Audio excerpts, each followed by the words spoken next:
Ile kitu Rais William Ruto amefanya, si ate kumaanisha Kibaki hakuwa na makosa, si kumaanisha Uhuru hakuwa na makosa, lakini makosa waliofanya wale ilikuwa ni makosa ya kunya kwa kitanda.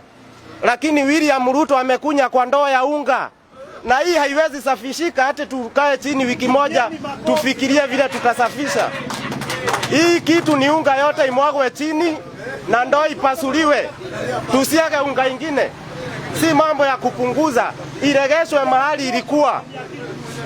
Unakuja hapa na ndevu zako nyeupe. Usipige makelele hapa sijui wewe ukituambia ate sasa Wakikuyu ndio walimchagua Ruto, ate sasa wamuregeshe.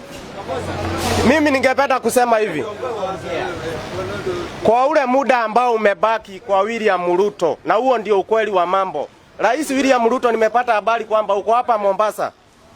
Ndio maana nimesema nikuambie hii kwa sababu mimi ni mtoto wa Mau Mau.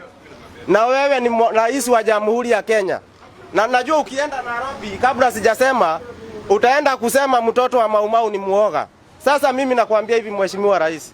Kwa huu muda ambao umebaki kutoka sasa mpaka 2027, hakikisha ya kwamba unafanya kazi mzuri. Ndio 2027 ukienda nyumbani, maana tutakupeleka kwa lazima upende usipende. Utakapoenda nyumbani, watoto wako waone kazi yako. Sisi hatuna haja ya kuona kazi yako mzuri. Na mambo ambayo tutakupeleka nayo nyumbani ni matatu Mheshimiwa Rais. Mambo matatu ndio atasababisha tukupeleke nyumbani. Jambo la kwanza,